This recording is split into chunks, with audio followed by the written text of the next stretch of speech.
bem-vindos a mais um estado de emergência climática, da quarentena climática. Podes seguir-nos através do Facebook, do Twitter, do Instagram, do Spotify e agora também do YouTube.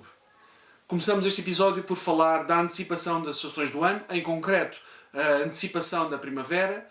Um estudo revela agora que os Estados Unidos, um país de escala continental, viu todas as suas primaveras antecipadas em 5 dias, sendo que há vários estados em cuja antecipação foi muito maior, nomeadamente o Arizona, o Colorado ou o Nevada,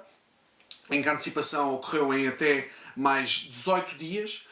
A primavera, começando mais cedo, leva a uma modificação e um desfazamento entre a disponibilidade de alimento, principalmente de origem vegetal, e aqueles que são picos importantíssimos da vida das espécies naturais, nomeadamente as migrações, mas também hibernações, que acabam mais cedo, e todos os outros ciclos reprodutivos,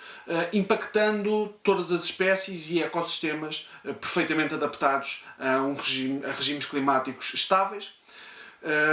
Climas como o clima mediterrâneo, que ocorre na Califórnia e, claro, em toda a bacia do Mediterrâneo, vem a compressão destas estações intermédias, nomeadamente a primavera e o outono, perante uma expansão cada vez maior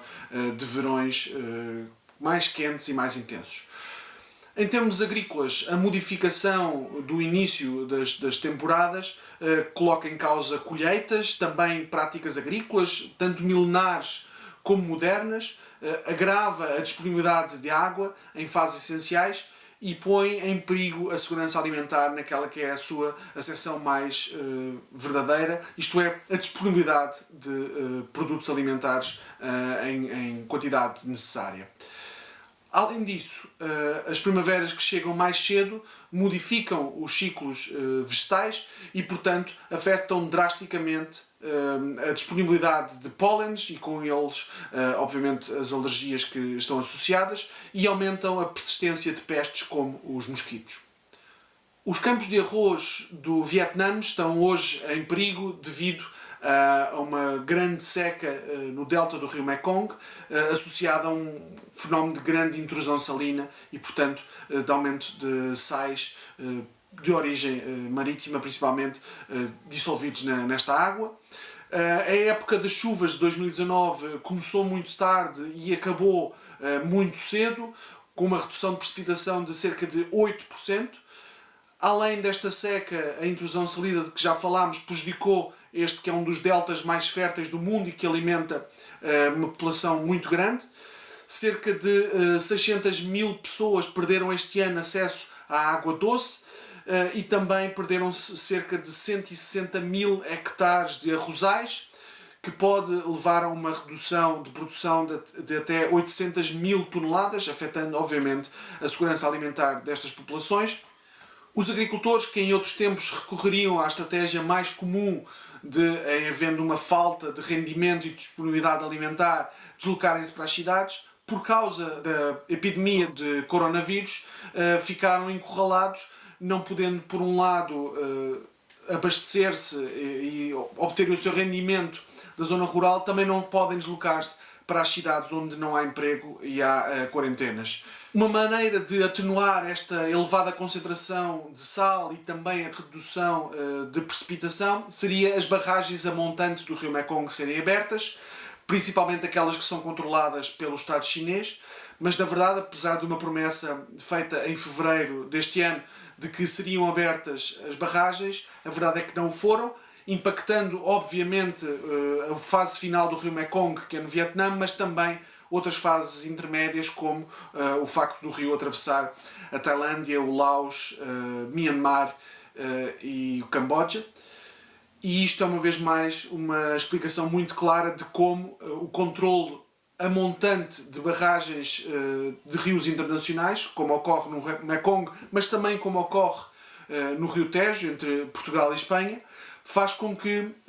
os países possuam um enorme ascendente sobre os outros e possuam basicamente uma espada sobre a cabeça de regiões inteiras, principalmente as regiões mais agrícolas,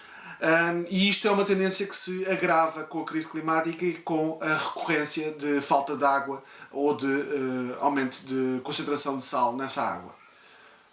O dipolo do Oceano Índico, que é uma espécie de El Niño, mas no Oceano Índico, ajuda a explicar muitos dos fenómenos climáticos extremos que ocorreram em 2019, em particular dois que parecem perfeitamente isolados entre si, porque são opostos e em zonas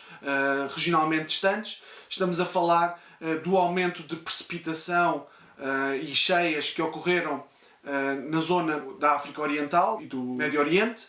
que levaram, por exemplo, à praga de gafanhotos, e por outro lado a seca que levou aos incêndios florestais catastróficos na Austrália. Este dipolo do Oceano Índico ajuda-nos a perceber também a profunda inter-relação e integração que tem todo o sistema climático entre si. O dipolo, na verdade, mede a diferença de temperatura entre aquela que é a temperatura no Oceano Índico Ocidental, o Oceano Índico está perto da Península Arábica, e o Oceano Índico Oriental, aquele que está próximo da Indonésia, e a diferença entre estas temperaturas afeta drasticamente as condições num local e no outro. Quando as águas ocidentais estão mais quentes do que as águas orientais, é o chamado dipolo positivo, como ocorreu em 2019, que na verdade registrou a maior diferença de temperatura entre uma região e a outra do Oceano Índico, que levou a estes fenómenos extremos que ocorreram em 2019 e que explica, pelo menos desde 1960, este é o maior dipolo entre uma zona e a outra, e explica-nos também como todo este sistema está muito integrado. Este foi mais um estado de emergência climática, da quarentena climática. Podem seguir-nos pelo Facebook, pelo Instagram, pelo Twitter, pelo Spotify e pelo YouTube. Continuaremos por aqui a dar-vos aquelas notícias que têm saído dos cabeçalhos, têm saído das aberturas dos telejornais, mas que continuam a registar esta crise monumental que é a crise climática. Até já!